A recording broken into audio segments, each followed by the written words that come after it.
हाँ माइक चालू है, माइक चालू है। ठीक है।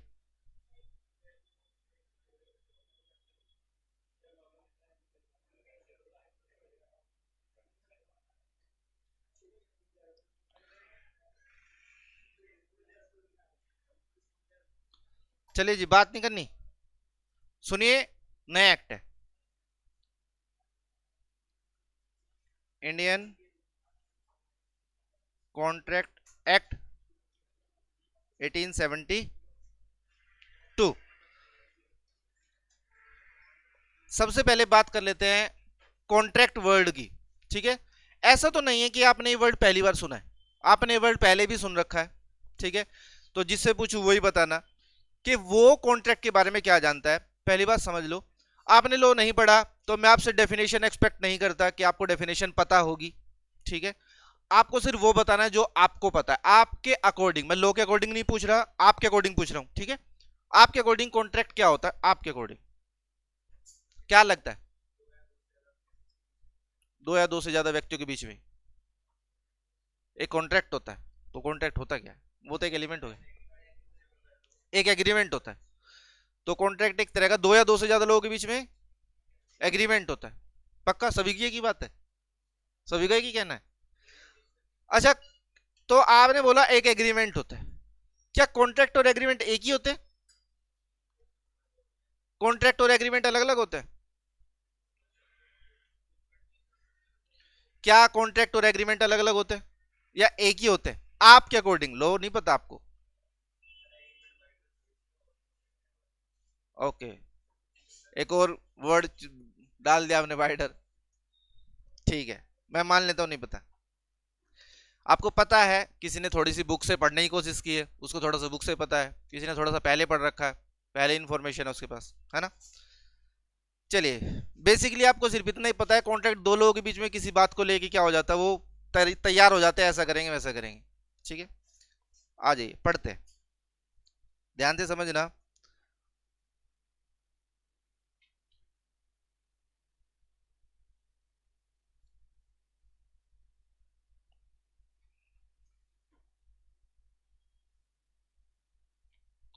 ये डेफिनेशन नहीं है, ये मीनिंग है इसका। ठीक है। कॉन्ट्रैक्ट क्या होता है? A legal binding agreement, legal binding agreement two or more and persons. ध्यान से समझिए, यहां पे चार वर्ड्स लिखे हैं। कॉन्ट्रैक्ट एक लीगल बाइंडिंग एग्रीमेंट होता है between two or more persons. तो चार वर्ड, लीगल बाइंडिंग क्या होता है, एग्रीमेंट क्या होता है, टू और मोर से एक बात तो पता चल गई, मिनिमम टू, मैक्सिमम कितना, कितना भी। पर्सन कौन होता है? पर्सन कौन? ये आपने पार्टनरशिप में पढ़ा था, यहां पे डिटेल में पढ़ेंगे।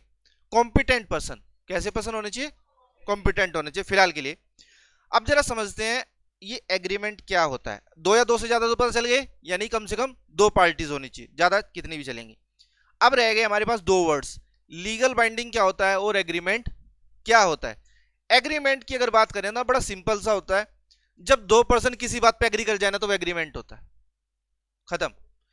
मैंने आपसे कहा एक मूवी रिलीज हुई ना, रक्षाबंधन मूवी रिलीज हुई है, देखने चलेंगे भाई संडे को, बोलो हाँ, एग्रीमेंट हो गया, एग्रीमेंट हो गया। किसी भी बात पे सहमति का हो जाना क्या होता है? एग्रीमेंट होता है। एग्रीमेंट तो हो गया।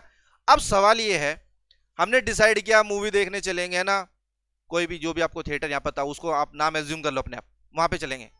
ठीक है। संडे को चलेंगे, टाइम 4 बजे चलेंगे। अब हुआ क्या, 4 बजे आप तो पहुंच गए वहां पे, मैं नहीं पहुंच पाया, आपने केस कर दिया मेरे ऊपर। एग्रीमेंट किया था, टाइम दिया था, 4 बजे आ जाएंगे, पैसे तो सर आपको ही देने थे, मुकर गए। ठीक है। एग्रीमेंट तोड़ दिया, तो क्या आप मेरे ऊपर केस कर सकते हैं? आपने कहा जी नहीं कर सकते। दूसरी बात पूछ लेता हूं एक और, ये ए है और ये बी है।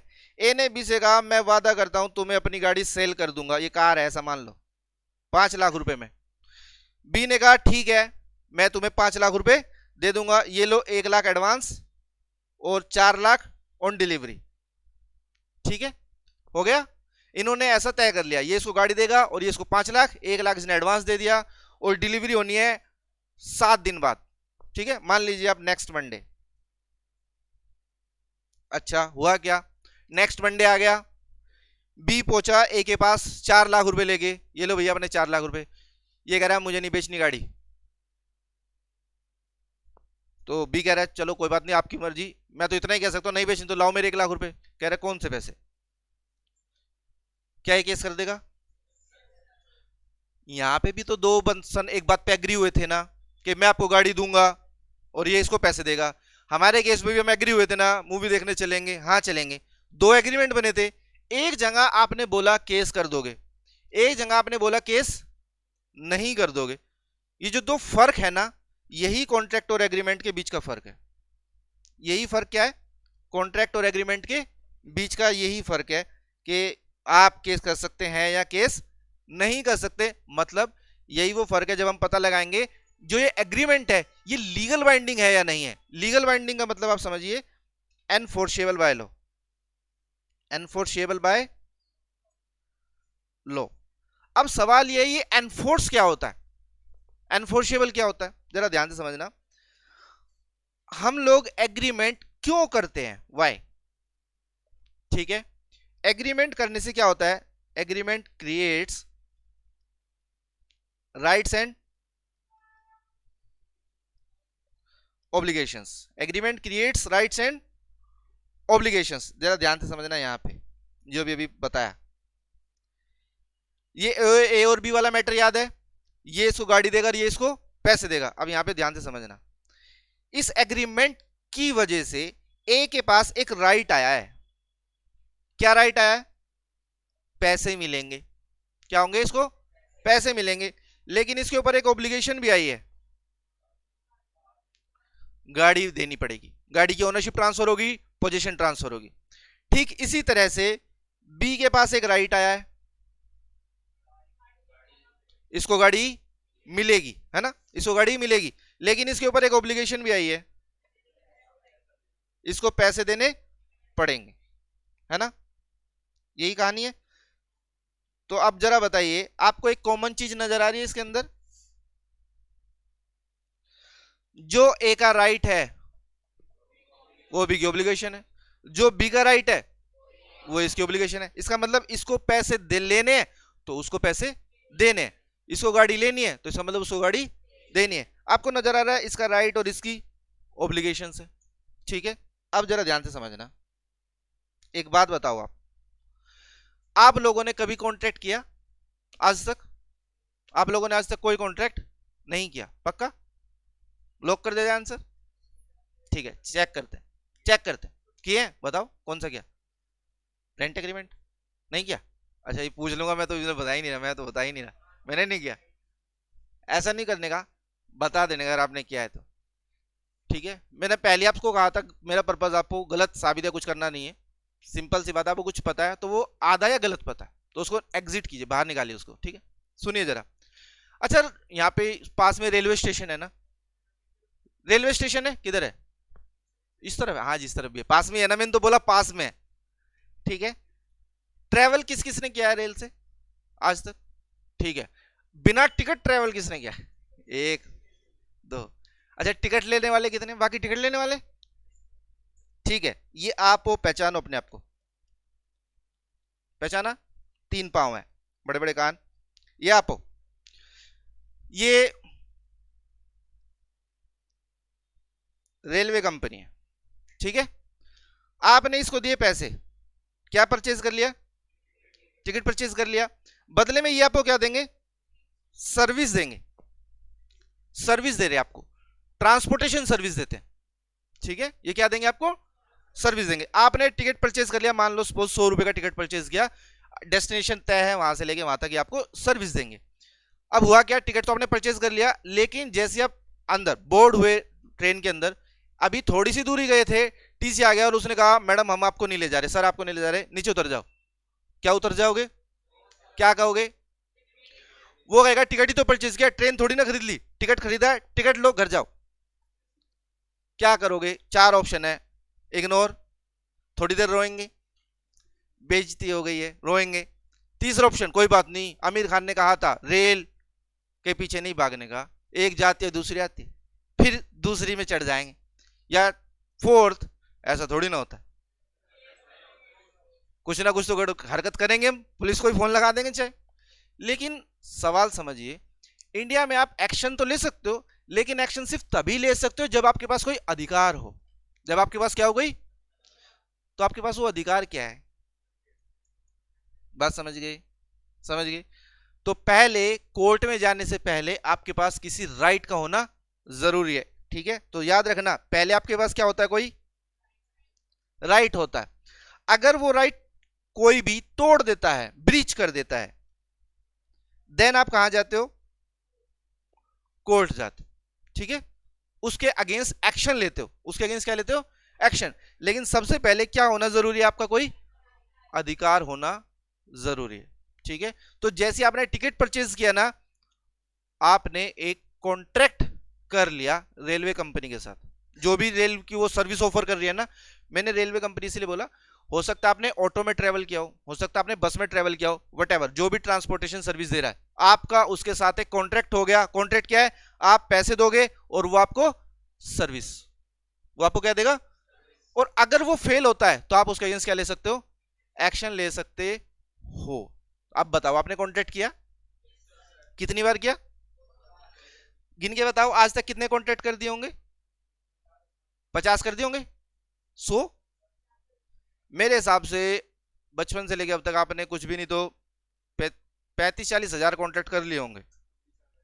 पेन खरीदा दुकान पे जाके, पेन खरीदा, पैसे दिए। अब आप सोचो, आपने पैसे दे दिए और पेन ना दे तो फिर वही 4 ऑप्शन है, बस इसमें एक 5वां ऑप्शन है। जब आप छोटे थे पापा को लेके आएंगे ये पापा देखेंगे, ठीक है। पेन खरीदा, खाना खरीदा, समोसा, है ना, लस्सी, लस्सी वाली पार्टी कहाँ है, लस्सी, ये सब क्या है, कॉन्ट्रैक्ट्स हैं। ये सब क्या है, कॉन्ट्रैक्ट्स है। तो आपने अनलिमिटेड कॉन्ट्रैक्ट्स किए हैं। अब सवाल ये, सर हम तो माइनर है, हम तो माइनर थे जब वो कॉन्ट्रैक्ट हुए, तो वो हो कैसे गया। एक्चुअली में जैसे आप ट्रैवल करते हो, जैसे आप ट्रेन में ट्रैवल करते हो, हर जगह एक अलग क्राइटेरिया हो सकता है, ठीक है। जैसे आप देखते हो वहां पे क्या है, कई जगह हाइट का क्राइटेरिया होता है, 3 फीट से ज्यादा हो तो आपको टिकट परचेज करना पड़ेगा। तो वहां पे एज का नहीं, किसी जगह क्राइटेरिया, हाइट का क्राइटेरिया। कई जगह एज का क्राइटेरिया होता है, कम एज का, कि अगर आप बस में टिकट ट्रैवल करते हो तो अगर 5 साल से छोटा बच्चा है तो उसका टिकट नहीं लगेगा, 5 साल से ज्यादा बच्चा है तो टिकट आधा लगेगा, वट जो भी कुछ है। तो वहां पे क्या होता है, खुद के जो रूल्स होते हैं ना, बायलॉज, वो बाइंडिंग होते हैं। वो क्या होते हैं, बाइंडिंग होते हैं, ठीक है। जैसे अपने वहां पे ना दिल्ली में ट्रेन चलती थी ना, मेट्रो, डीएमआरसी चलाती है, वहां पे क्या है, एज का क्राइटेरिया नहीं है, हाइट का क्राइटेरिया 3 फीट।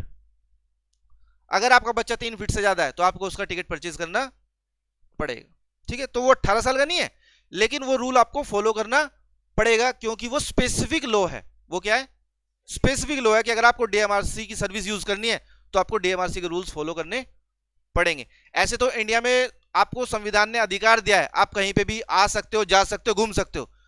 तो आ सकते हो, जा सकते हो, तो क्या राष्ट्रपति भवन में चले जाओगे क्या, ऐसा नहीं होता ना। तो सिर्फ ऐसा नहीं होता कि एक लॉ है, बाकी लॉज जो हैं उनको भी आपको मानना पड़ता है। तो एक जगह चिपक नहीं जाने का, ठीक है। आ जाइए वापिस, बिल्कुल। अब वो तो एक्शन लेंगे नहीं, तो उनके ब्याह पे क्या होता है, पेरेंट्स होता है, ठीक है। जैसे, और ऐसी लाइबिलिटीज में भी वही होते हैं, उनसे पैसे भी नहीं ले सकते, तो उन्हें क्या होते हैं, पेरेंट्स होते हैं, ठीक है। चलिए वापिस आ जाते हैं।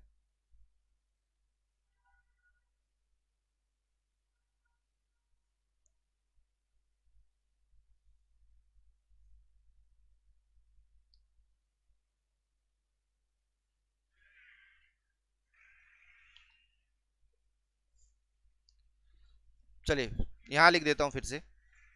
तो बताइए जरा, कॉन्ट्रैक्ट क्या होता है,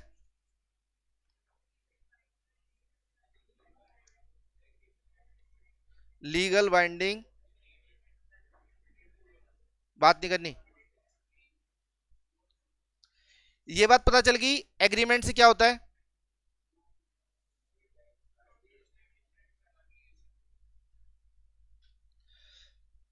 अच्छा ये बात आपको पता चली गई, 2 एग्जांपल समझ गए कि हर राइट कोर्ट तक नहीं जा सकता, हर राइट कोर्ट तक नहीं जा सकता। जैसे मूवी वाले केस में कोर्ट तक नहीं गया, लेकिन गाड़ी वाले केस में कोर्ट तक चला गया। अब सवाल यह है कि हमें कैसे पता चलेगा कि कौन सा एग्रीमेंट लीगल बाइंडिंग है और कौन सा एग्रीमेंट लीगल बाइंडिंग नहीं है। मतलब कौन सा एग्रीमेंट एनफोर्सेबल बाय लॉ है और कौन सा एग्रीमेंट एनफोर्सेबल बाय लॉ नहीं है। सर ये एनफोर्सेबिलिटी का मतलब क्या है? इस राइट को ब्रीच होने पे, क्या होने पे? ब्रीच होने पे अगर आप कोर्ट जा सकते हो तो उसको बोलते हैं एनफोर्सेबल, नहीं जा सकते तो नॉट एनफोर्सेबल। ठीक है, यानी कि आप ये समझ सकते हो कोर्ट आपकी मदद करेगा या नहीं करेगा। अगर आप कहते हो करेगा तो आपका एग्रीमेंट एनफोर्सेबल बाय लॉ है, नहीं करेगा तो नॉट एनफोर्सेबल बाय लॉ है। लेकिन अभी तक एक क्वेश्चन स्टिल अभी भी है, ये कैसे पता चलेगा कौन से वाला एग्रीमेंट में कोर्ट मदद करेगा और कौन से वाले में कोर्ट मदद नहीं करेगा? ये कैसे पता चलेगा कि ये एग्रीमेंट एनफोर्सेबल बाय लॉ है या नहीं है? तो इसके लिए, इसको समझने के लिए एक छोटा सा काम करना होगा।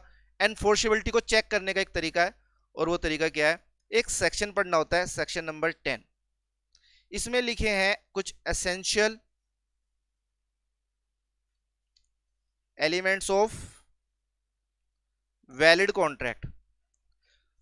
वैलिड कॉन्ट्रैक्ट बनाने के लिए आपको कुछ एसेंशियल एलिमेंट्स का ध्यान रखना होगा। यानी कि अगर आपके एग्रीमेंट में ये जो बातें मैं लिखने जा रहा हूं, अगर ये सारी बातें हैं तो आपका एग्रीमेंट एनफोर्सेबल बाय लॉ है। और अगर वो एनफोर्सेबल बाय लॉ है तो उसको एग्रीमेंट नहीं, क्या कहेंगे?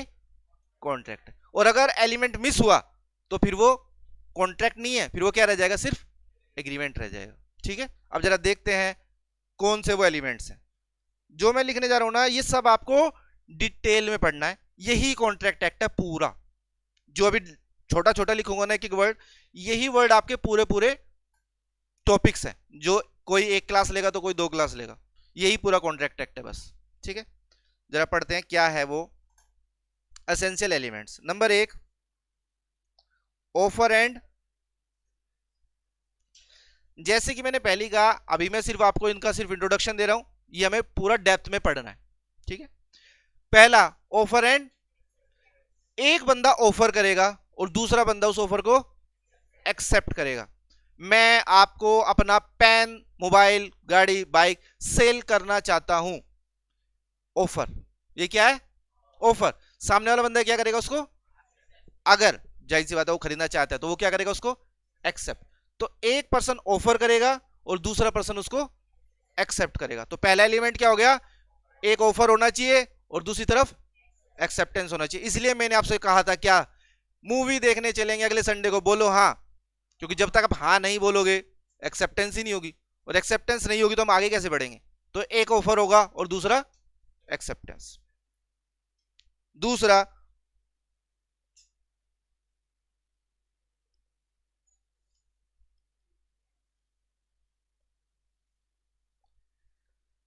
ये है जिसके ऊपर आपके केस आएंगे, ये इंपॉर्टेंट है। Intention to create legal relationship. Intention to create, ध्यान से सुनना इस पॉइंट को। इसमें होता क्या है, जब दो बंदे एग्रीमेंट करते हैं ना तो उनके दिमाग में एक बात होनी चाहिए कि अगर पीछे हटे ना अपनी बात से तो आपके अगेंस्ट लीगल एक्शन लूंगा, आपके अगेंस्ट लीगल एक्शन लूंगा। ऐसा उन दोनों की क्या होनी चाहिए? इंटेंशन। क्या इंटेंशन? कि हम कैसा रिलेशन क्रिएट कर रहे हैं? लीगल रिलेशन क्रिएट कर रहे हैं, ऐसा होना जरूरी है। अब एक हस्बैंड है, एक वाइफ है। केस बताता हूं, ये केस है ऑलरेडी डिसाइडेड, तो आपके एग्जाम में इस तरह के आ सकते हैं। हस्बैंड ने ना अपनी वाइफ से क्या कहा, अगर आज मैरिज एनिवर्सरी मान लीजिए उनकी, उसने कहा कि अगर आज आपने ना मुझे अपनी लाइफ का सबसे बेस्ट खाना बना के खिलाया ना, जो मुझे बहुत अच्छा लगा, तो आज आपको एक डायमंड नेकलेस दिलाऊंगा। ऐसा बोल दिया उसने। आपको पता है झूठ बोल देते हैं मैं बताता हूं, मैं बोल देता हूं, ठीक तो ऐसा उसने बोल दिया। अब वाइफ ने क्या किया, आज ही, उसको बनाना तो आता नहीं, यूट्यूब खोल लिए, देख के सब कुछ ना, पूरे अच्छे शेफ की वीडियोस देख देख के एक बढ़िया सा उसने क्या बनाई, कोई डिश बनाई। इत्तफाकन वो डिश बढ़िया बन गई, ठीक है। और हस्बैंड ने सारी खा भी ली। उसने कहा बहुत अच्छी है, ऐसा भी बोला। वाइफ ने कहा तारीफ नहीं चाहिए,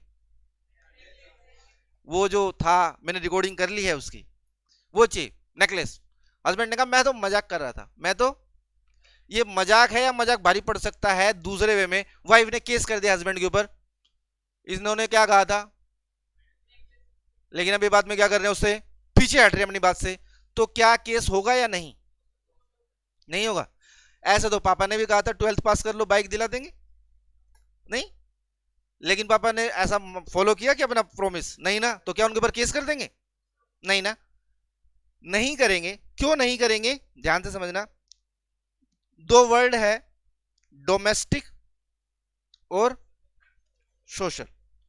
इस टाइप के एग्रीमेंट को दायरे से बाहर रखा गया है। घरेलू, हस्बैंड और वाइफ के बीच में, फादर और मदर के बीच में, फादर और सन के बीच में, मदर और सन के बीच में, ये अनेकों बार ऐसे प्रोमिसेस होते हैं, ठीक है। ये क्या है, होते हैं टूटते हैं, होते हैं टूटते हैं, आप इनके ऊपर केस नहीं कर सकते। घरेलू है, डोमेस्टिक है। सोशल, दोस्तों से वादे, ठीक है ना, दोस्तों से हजारों तरह के वादे सोशल होते हैं, ये एनफोर्सेबल नहीं होते, ये एनफोर्सेबल नहीं होते। तो कोई भी ऐसा एग्रीमेंट जो घरेलू या सामाजिक नेचर का है। एग्जाम में मैं बताता हूं इसमें जनरली क्या क्वेश्चन आ जाता है। जनरली इसमें क्वेश्चन आ जाता है शादी का। एक एक्स है, मान लीजिए, प्रैक्टिकली समझाता हूं, चलिए, आपके घर शादी का कार्ड आया है, मामा जी, मौसा जी, फूफा जी कभी शादी कार्ड दे गए हैं। अच्छा, जब उन्होंने आपके पापा को कार्ड दिया तो क्या बोला, आना है कि नहीं आना है, आना है। एक को आना, सबको आना है। अच्छा, पापा ने क्या कहा था, आएंगे नहीं जाएंगे, जाएंगे, अकेले जाएंगे सब आएंगे। इसका मतलब मौसा जी ने कहा कि जी आना है सर आपको, सब आएंगे। आपने भी, पापा ने भी क्या कहा आपकी तरफ से, बिल्कुल बिल्कुल, ये तो कहने की बात है ही नहीं, हम सब आएंगे।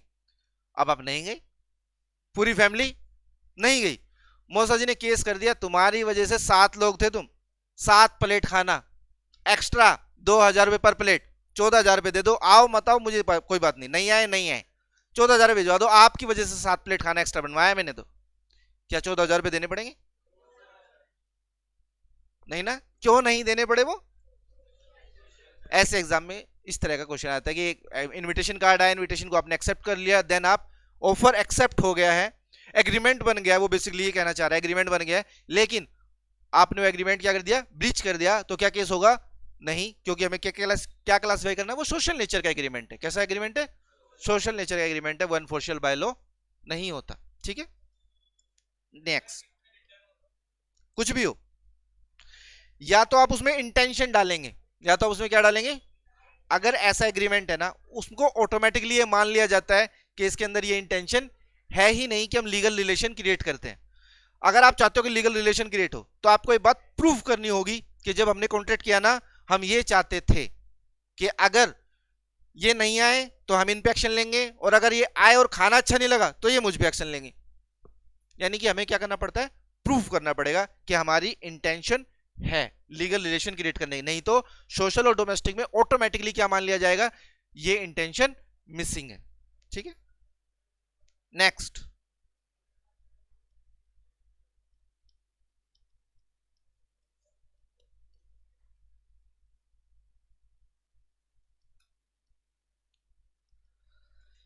आ जाइए जी, लॉफुल ऑब्जेक्ट, लॉफुल कंसिडरेशन।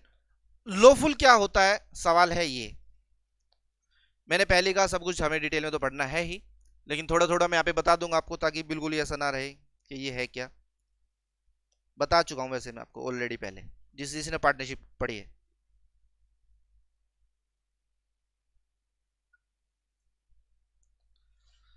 कोई भी ऐसा ऑब्जेक्ट, ऑब्जेक्ट मतलब पर्पस, आपने कॉन्ट्रैक्ट किया है, किस पर्पस के लिए कॉन्ट्रैक्ट किया है, भाई कुछ खरीदने बेचने के लिए किया है, कोई सर्विसेज के लिए है, लोग कह रहा है जो करना है वो करो, बस इन 3 को छोड़ देना, बस इन 3 को छोड़ देना, क्योंकि ये 3 चीज क्या होती है। तो लॉफुल क्या होता है, जो अनलॉफुल ना हो, और अनलॉफुल क्या होता है, जो लॉफुल ना हो। ऐसा बिल्कुल नहीं होता, बिल्कुल जानबूझ के मैंने ऐसा बोला। एक्चुअली में लॉ में आप अक्सर ऐसा पढ़ोगे कि एक डेफिनेशन दूसरी डेफिनेशन के ऊपर डिपेंड कर जाती है। ऐसा होगा कि ये वो होता है जो वो नहीं होता, लेकिन जब एक डेफिनेशन दूसरी डेफिनेशन पर डिपेंड करेगी ना, तो दूसरी वाली को डिफाइन करना जरूरी होता है, ठीक है। तो याद रखना, अनलॉफुल क्या होता है, जो इलीगल ना हो, जो इमोरल ना हो, इमोरल क्या होता है, अनैतिक। तीसरा, कुछ भी ऐसा ना हो जो पब्लिक या उसकी प्रॉपर्टी के अगेंस्ट हो, कुछ भी ऐसा ना हो। बाकी आप किसी भी चीज के लिए कॉन्ट्रैक्ट कर सकते हो, सब चलेंगे, सब चलेंगे। जूते बेच सकते हैं, सॉफ्टवेयर बेच सकते हैं, शुगर बेच सकते हैं, ब्राउन शुगर बेच सकते हैं। ब्राउन शुगर क्या होता है? ऐसा तो नहीं बोला मैंने, तो ब्राउन शुगर वैसे भी आती है, खाने वाली भी आती है, दोनों तरह की आती है ना।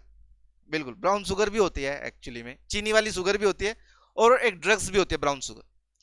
ठीक है, तो अगर मैं खाने वाली चीनी वाली शुगर की बात कर रहा हूं तो ठीक है, लेकिन अगर ड्रग्स वाली बात कर रहा हूं तो वो नहीं कर सकते। आप क्यों नहीं कर सकते? इलीगल। ठीक है, ठीक इसी तरह से बात समझ गए।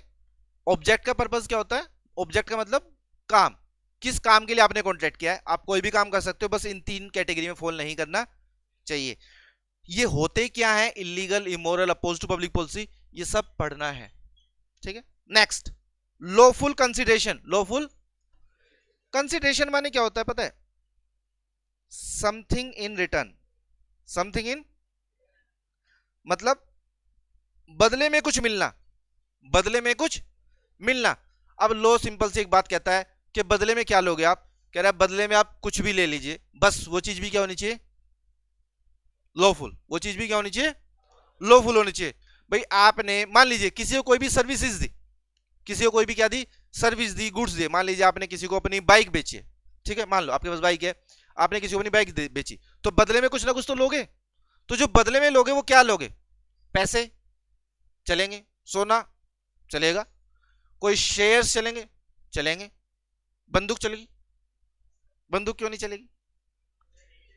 तो कहने का मतलब अपन को वो लिस्ट याद नहीं करनी, बंदूक नहीं लेंगे, ब्राउन शुगर नहीं लेंगे, ये लिस्ट याद करनी है। इलीगल चीज नहीं चलेगी, ठीक है, इमोरल चीज नहीं चलेगी, अपोज टू पब्लिक पॉलिसी नहीं चलेगा। ये होते क्या, मैंने पहले का डिटेल में इसको पढ़ेंगे। कंसिडरेशन मतलब समझ गए? Something in return.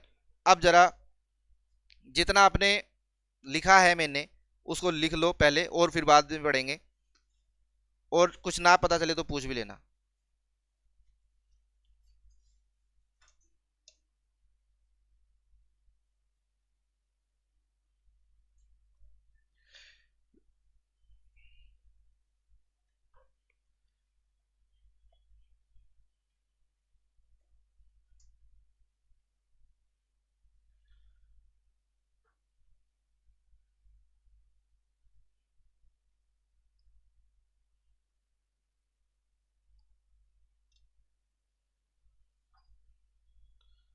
Camera off है, अच्छा जी।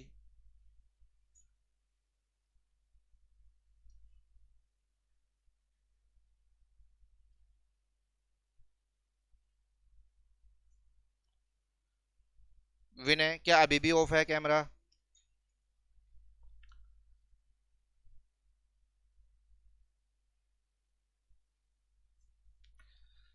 बोल बोल के लिखना भाई, ताकि आपको याद आए कि क्या बोल रहा था मैं। बोलने का मतलब जोर से नहीं बोलना, मन में बोलना।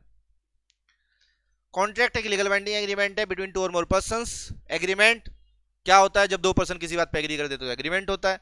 क्या फायदा है एग्रीमेंट करने का? एग्रीमेंट से राइट्स और ऑब्लिगेशंस क्रिएट होती हैं। अगर उन राइट्स एंड ऑब्लिगेशन को कोर्ट तक ले जाया जा सकता है तो एग्रीमेंट सिर्फ एग्रीमेंट नहीं, लीगल बाइंडिंग एग्रीमेंट होता है। अब लीगल बाइंडिंग का मतलब आप समझ गए, बाइंडिंग मतलब होता है बंध जाना, और लीगल का मतलब कानूनी रूप से। ठीक है, तो एक ऐसा एग्रीमेंट जिसमें हम बंध गए हैं कानूनी रूप से, तो पीछे नहीं हटना, नहीं तो बंधे हुए हो, अब पीछे हटोगे तो एक्शन के लिए तैयार। अब फिर हम ये समझने की कोशिश कर रहे हैं कि कौन से एग्रीमेंट लीगल बाइंडिंग होते हैं, या सारे लीगल बाइंडिंग होते हैं। तो हमें पता चला सारे एग्रीमेंट लीगल बाइंडिंग नहीं होते। तो कौन से होते हैं, उसके लिए हम एसेंशियल एलिमेंट्स पढ़ रहे हैं।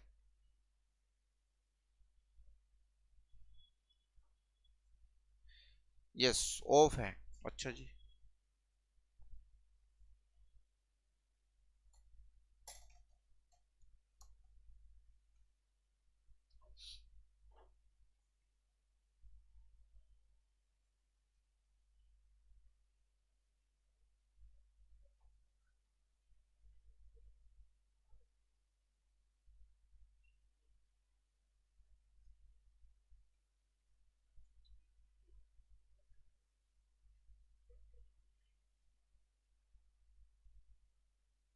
हेलो,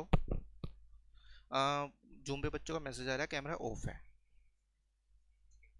कैमरा ऑफ है। हम्म, हाँ जी।